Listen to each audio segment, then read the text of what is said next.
First call was to Lincoln Riley. Lincoln Riley could have had this job. Didn't want it. Robert Saleh, wasn't interested. Arthur Smith wasn't interested.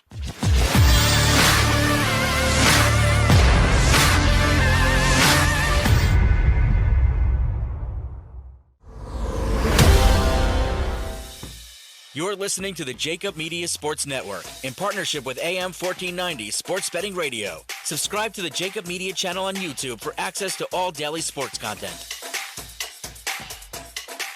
That's right. You heard the man. Jacob Media on YouTube. That's where you can find all of our conversations, John and I's combos and discussions surrounding the Eagles. You can find all of John's appearances on other shows such as The Middle. Whatever John does, it's right there for you at Jacob Media on YouTube. So let's bring John into this conversation now. And as always, you can follow John at JF McMullen on Twitter, PhillyVoice.com, Sports Illustrated at SI.com, and he hosts Extending the Play right here on AM 1490 every Saturday from 10 a.m. to 11. John, what's going on, man? Hey, Ryan, how are you? Yeah, we got that Jacob Media YouTube page. I want to thank everyone for that, the listeners, because that thing has exploded. Somebody's got to do the math when we started to now and the percentage of subscribers and views. So I want to thank everyone for that. Yeah, no, and ditto, because, we started doing our content here, which was somewhat of a new platform, and really at the start of the football season, and essentially literally from zero, right, John? And now it has thousands of subscribers and a ton of plays every single day. So if you're listening and you're not a part of that yet, we have a lot of content up on that YouTube page, so be sure to check it out. Yeah, it's been really good, and obviously, thanks for the Eagles for being so dysfunctional and taking so long to get things search as well. Yeah, dysfunction is good for what we do, at least, John. All right, so I got sent a link from Luke Pergandy, the co-founder of PropSwap, who talks to John as well every Monday with me. And it's from Neeson up in New England, NESN. You're familiar with that outlet, right, John? Yeah. New England Sports. Yeah, that's right. Yeah. That'd probably be the better way for me to phrase it. But nonetheless, it states that Josh McDaniels is not Jeffrey Lurie's guy. So he's not as on board with Josh McDaniels as Howie Roseman is. Now, I don't know where they're getting that, how much validity is behind that, so that's where you come in. No, that's true, and I kind of mentioned that yesterday on the show. It's a little bit surprising to me as well. I think everyone assumed because of Jeffrey's relationship with the Patriots and Robert Kraft, and obviously he's a Boston guy. I talk about it all the time. He has tremendous respect for that organization, as everybody in this league does. But it's a little bit more close to home for him. He tried to buy that team back in the day before he bought the Eagles. So I think the natural assumption for all of us was that, well, this has got to be Jeffrey Lurie driven. And then you take it a step further and say to yourself, well, Josh McDaniels, his reputation, he was 33 years old when he was given the keys to the castle in Denver. I mean, he got everything. He got power. He got Belichick-level power. And he's always pushed for that. And one of the reasons he would pass over jobs when he rehabilitated himself was, he was looking for that perfect spot. So you add that to the mix and you say, well, Howie Roseman's not going to give him that kind of power. Jeffrey Lurie's not going to give him that kind of power. So I think everybody settled into this has to be Jeffrey Lurie driven. But it turns out it's the exact opposite. Evidently, Howie Roseman is the one enamored with Josh McDaniels, and he's trying to push Jeffrey that last step over the cliff. And it's interesting. It's going to be an interesting dynamic, and I do think, and I say that it's going to be. I still think he's going to be the head coach of this team ultimately, and we'll see. I mean, the longer it goes on, and it's probably going to be the end of the week, as I said, and it's wrapping up. There's no question about that. I think your other options are Deuce Staley and maybe Nick Sirianni as the out-of-the-box sort of Andy Reid nobody's radar candidate. That's what sort of Jeffrey is deciding upon. And, his most loyal, most trusted soldier wants Josh McDaniels. It's a tough hire for a number of reasons. I started talking about this.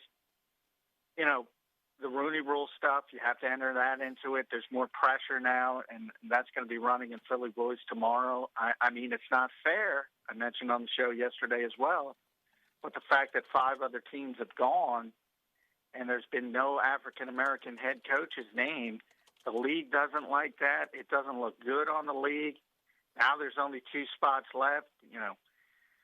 Looks like Deshaun Watson wants to get Eric Bieniemy in Houston, but he might not even want to stay in Houston no matter what. So I think it's one of those things, and I joke that it's not going to be Adam Silver sort of stopping what the Sixers did. But I'll tell you, if Jeffrey Lurie calls up Roger Goodell to say hello, I think there's going to be some prodding. I really do. That's how badly this league wants something to happen on that front. So you have that pressure, and then you have the baggage. I mean, this fan base isn't happy with Josh McDaniels as a potential head coach for a number of reasons. First, they hate the Patriots. I don't necessarily, other than everybody hates the Patriots because they've been so successful, and obviously the Super Bowls and the win, the loss, and everything. But they don't like him. And you add on top the disaster he was in Denver and then the Indianapolis stuff, it wouldn't be a popular choice. So there's some swimming upstream you have to do if you're Jeffrey Lurie. But look, this is not. We've talked about it from the start. First call was to Lincoln Riley. Lincoln Riley could have had this job. Didn't want it. Robert Saleh, wasn't interested. Arthur Smith wasn't interested. They had better options. Brandon Staley, who's Brandon Staley? He didn't want to come here. He said he didn't even want Jeffrey's hospitality because he knew he was going to take the Chargers job because, Justin Herbert and everything going on positive out there. Brian Daboll was sort of in that same mix with the Chargers, and once he didn't get the Chargers job, he kind of said, I'll stick around here with Josh Allen. Thanks, but no thanks. So that's where you kind of are. So you're way, way – now, I'm not saying the Eagles would have offered all these guys the job. I mean, it wasn't even – the only one I could say 100% slam dunk is Lincoln Riley. He could have had this job if he wanted this job. But if he's going to leave Oklahoma, it's going to be for a Matt Rule type situation. Just, not only the length of the contract, the security, power, the whole 9 yards. That's the only way he's going to leave, and the Eagles weren't prepared to go that far. So you got to start going down the list. And, probably, to be honest, from a pure football perspective, Josh McDaniels is the best coach they could get. But it's the other stuff that it's a concern. Yep. Like, I'm not even worried about him as a football coach. He can coach. I mean, he's proven himself on multiple levels.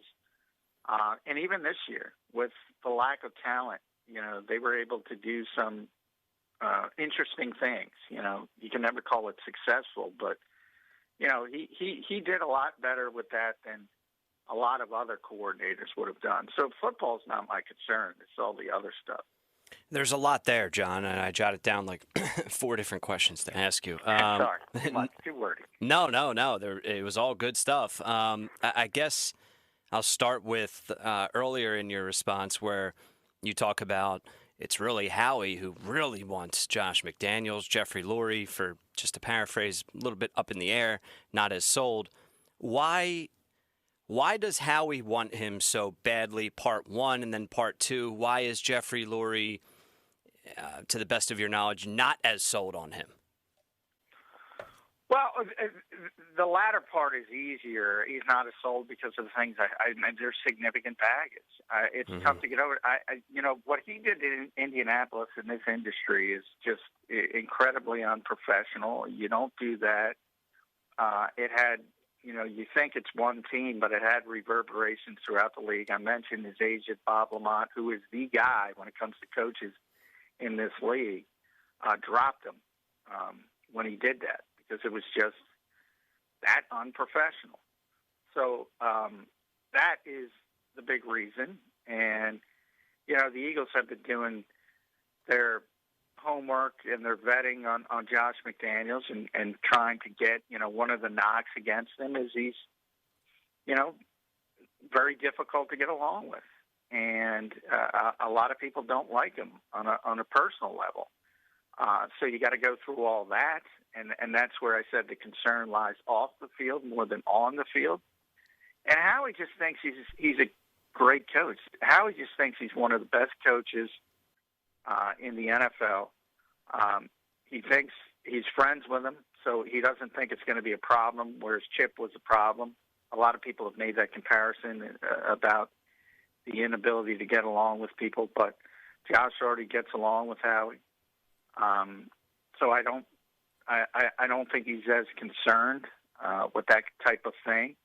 And I think, and this is where one of the few times I'll defend Howie, I think he gets a bad rap as far as being too heavy-handed on the personnel side.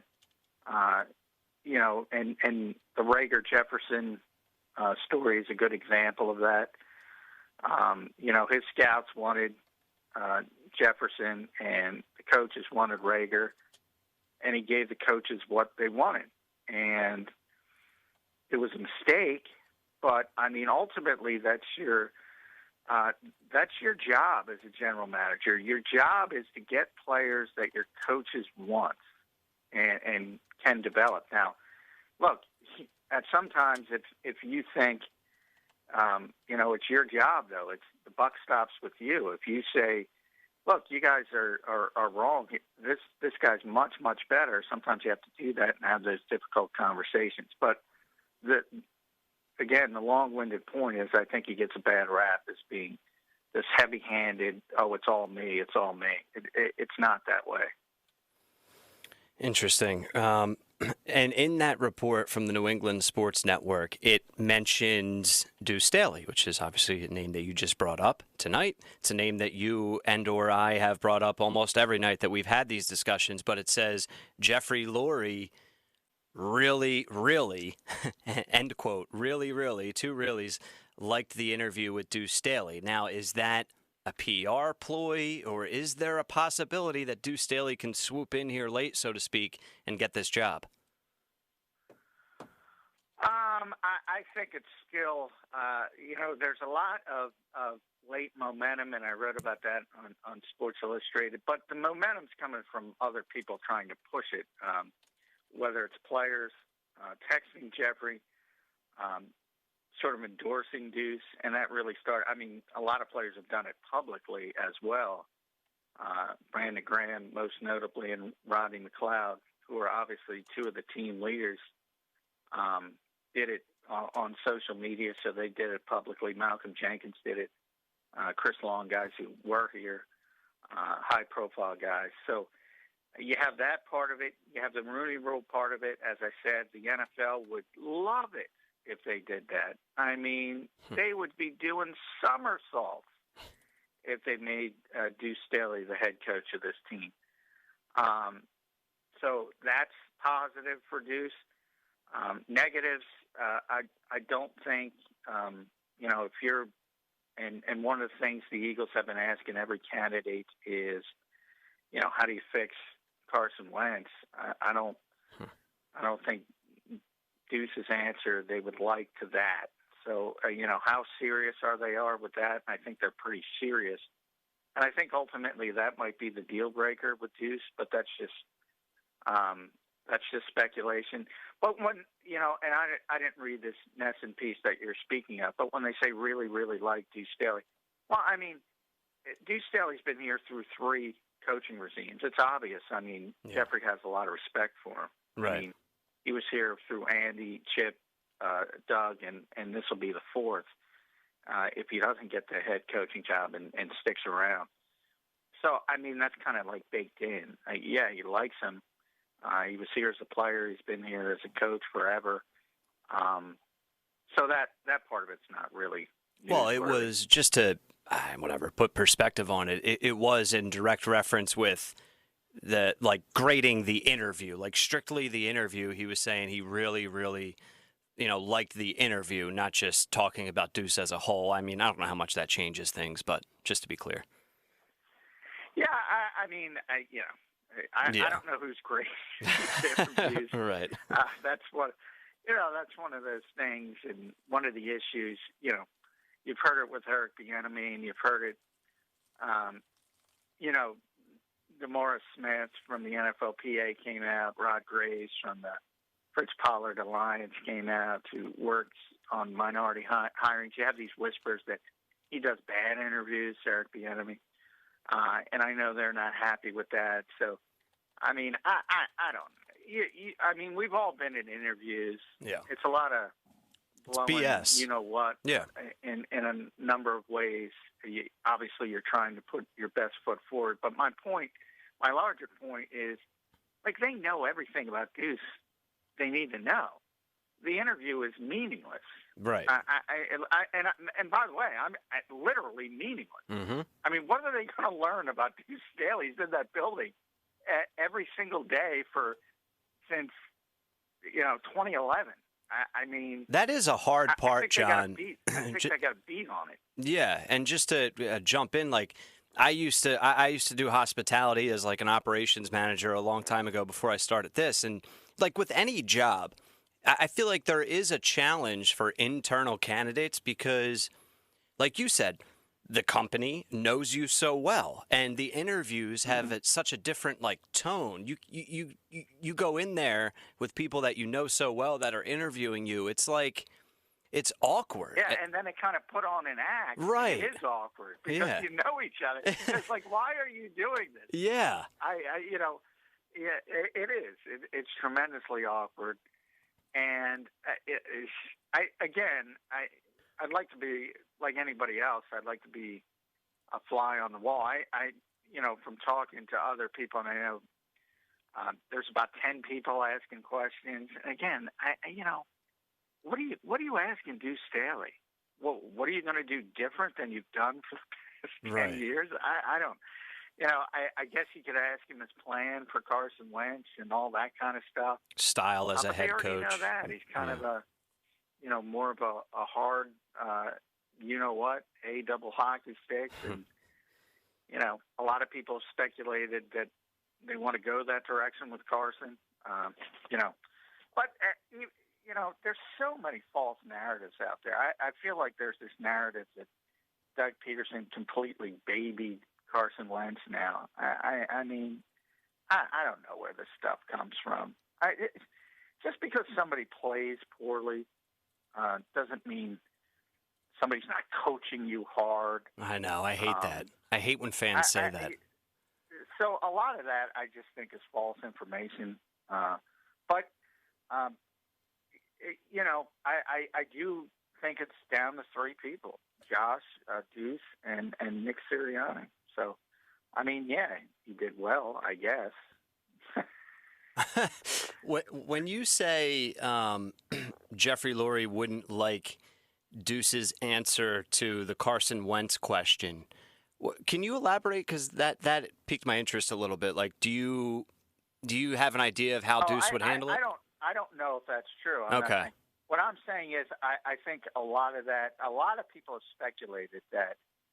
And in fact, and I forget, somebody wrote about that today, and I if I could remember who, I would give them credit about that maybe Deuce is not going to get this job because he would be too hard on Carson Wentz.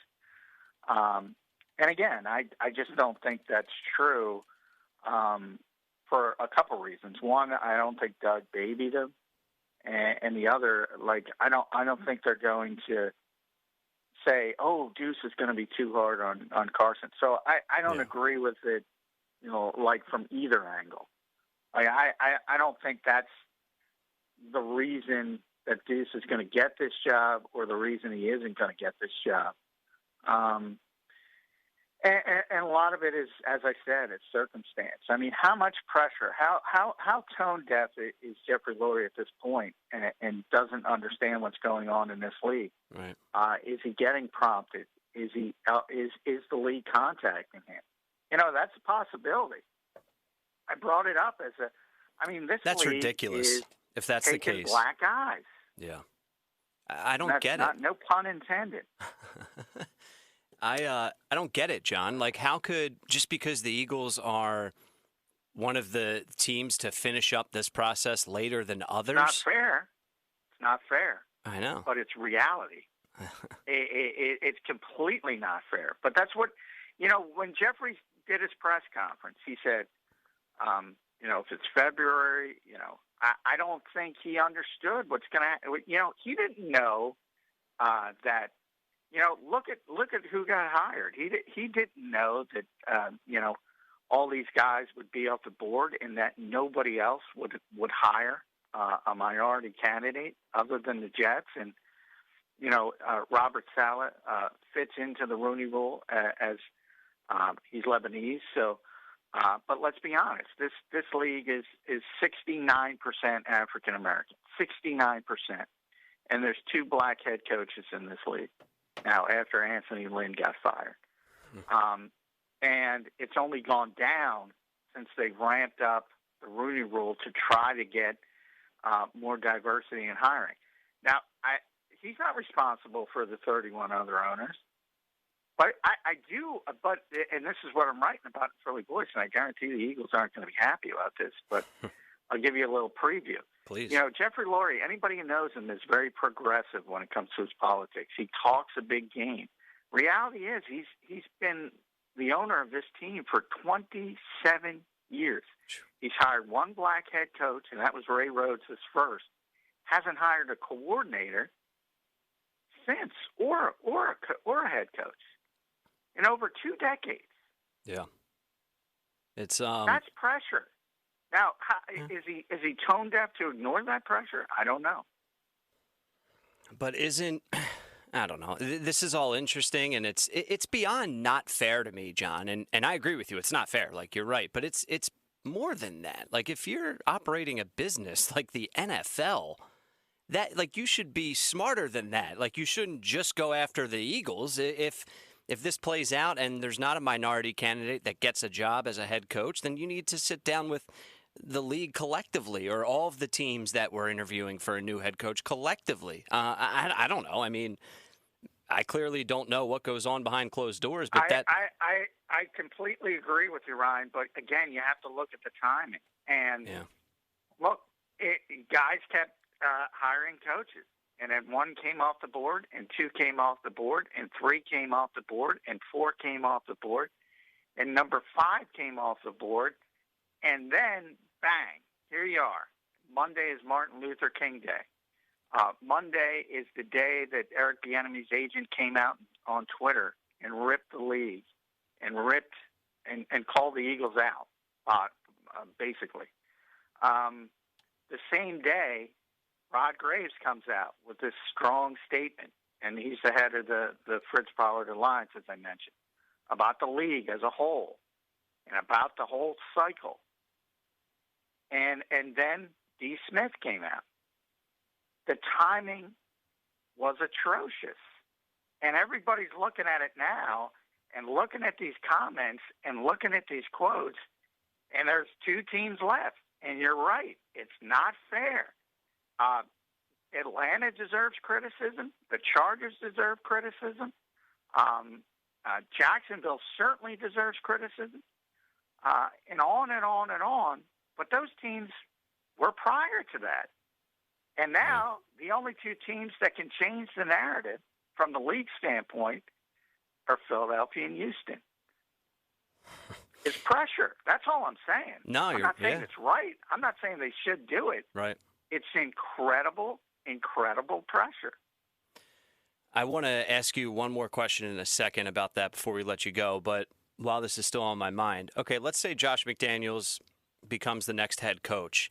You talked about how great he is as a play caller and an offensive mind and just a coach, not as a head coach, but just his intelligence as a coach.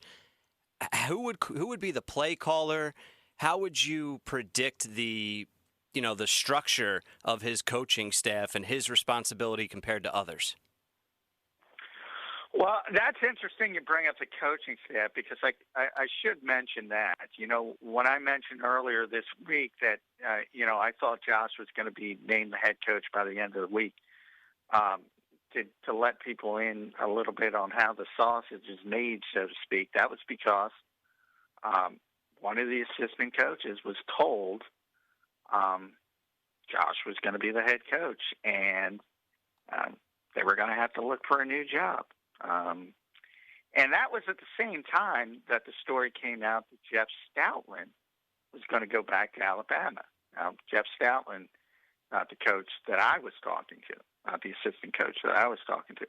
But then you can start to put together the pieces, and you say, oh, there's two coaches. Kind of know they got to get out of town. But now today, you have the news that Doug Marrone got the job at Alabama, and Jeff Stoutland's still here, still under contract. You also get the news that Dave Fipp was prevented from interviewing with Detroit, I believe, to be their special teams coordinator because he's still under contract. That's an indication, obviously, that the Eagles plan to keep him. And that at least starts to make you think that maybe when we talked about Jeffrey Lurie versus Howie Roseman, maybe Jeffrey Lurie is starting to go the other direction. Maybe Nick Sirianni hit the home run. And they're starting to think about building a staff for him, whereas Josh McDaniels is more of a hands-on, I want to bring in my own people type of thing. So you have all these moving parts in this type of situation, and it's, the Eagles are having a difficult time making this decision because I don't think there's a home run candidate, and so they're trying to decide between three people, and ultimately it's really one guy's decision. But if he listens to Howie, it's going to be Josh McDaniels. Last one here for you, John. We talk about the pressure that the Eagles could potentially be under from the league. Is there any chance that the Eagles or the Texans or whoever could potentially get penalized on any scale? No. No. Okay. No, it's not anything like that. And when I say the league, look, the league is crossing its fingers that Deshaun Watson, because he's very upset at Houston. He wanted them to interview Eric Bieniemy. Probably wants him to be the head coach. They are crossing their fingers that he can kind of put enough pressure on that organization to where they'll hire Eric Bieniemy. And then the Eagles are kind of off the hook, and they can do whatever they want. But either way, and I just brought up that Sixers thing kind of, tongue-in-cheek. By no means am I saying Roger Goodell is going to call up Jeffrey Lurie right. and say, you have to hire an African-American. It's not going to happen. They're not going to get penalized for it. But I will say, and this is, if Jeffrey Lurie, and he's not, but if Jeffrey Lurie just called up Roger Goodell and said, hey, how you doing, Roger? And they were just shooting the breeze, I guarantee you Roger Goodell would say, Yep. Maybe you want to look in that direction. That's all I mean. And from the standpoint of, trying to increase diversity in this league, if you don't point out these things, there is no pressure. So the pressure points are people pointing out these things about Jeffrey Lurie, about the Philadelphia Eagles, and about the NFL as a whole. And that's where the pressure comes in. As you're heading out here, John, this was just posted from Jimmy Kempski, who also writes for PhillyVoice.com. Eagles deny a Lions request to interview Dave Fipp. Yeah. Yep. Yeah, and that's what I was saying about the assistant coach thing. Right. So that's an indication that maybe there's a little bit of sea change. Or, but then you could also take it as, Josh McDaniels isn't going to get complete autonomy as he once did in Denver, as he once was going to get in Indianapolis for the most part. So, it is interesting because earlier in the week, and Bruce Feldman, who's a really plugged-in college football reporter, he was the one who reported that Stoutland would go back to Alabama. Again, on top of the realization that another coach was essentially told that, Josh was going to be the guy. You started to put those dominoes together. And now Stoutland didn't get the Alabama job. So just more uncertainty. But, if you're a betting man, more on 1490 Sports Betting Radio, if you're a betting man, I would not go away from Josh McDaniels. Yeah, he seems to be the leader in the clubhouse, and that's my opinion because John told me so. John, real quick while I have you here, I already just pushed back my break a second. Your thoughts on the Sixers, Embiid dropping 42 points tonight, getting to the foul line 21 times? MVP. He is playing at an MVP level. Obviously, it's very early in the season. Anytime the Sixers can beat the Celtics, it's a good thing. I don't know how meaningful it is without Tatum, and they didn't have Curry. Obviously, Tatum's better than Curry, but still important pieces for each team. I will say those role players, there's that box score, Ryan. There's role players you couldn't give up for James Harden. What did they combine for, Ryan? Not a lot, man. Shake Milton had 16. That was Max. No, well, Shake, no. I'm talking about Thibault and Maxey. Well, Maxey had 0 points. Thibault had 0 points. Blutarski. Can't give him up. Can't give him up. Man, thank God Harden's not here. He had a lot of steals, at least. He had 4 steals. Thibault's great on the defensive end, but he has a lot of work to do. But, all right, man, I appreciate it. Follow John on Twitter at JFMcMullen, PhillyVoice.com, SI.com, and host of Extending the Play every Saturday at 10 a.m. John and I will have you covered the next 2 nights right here on The Fix at 10:30. Talk to you later, man. Hey, thanks, Ryan. Yep, thank you. There he is, Johnny Mac. All right, let's get to a break. Delayed the break here for a minute or two because John was on a roll, and I try not to cut off John's rolls. Okay, so let's get to a quick break. When we come back, I'm going to have Marcus Hayes, longtime reporter for the Philadelphia Inquirer, covers the Eagles as well. We'll talk some Eagles and Sixers and have some fun with Marcus next.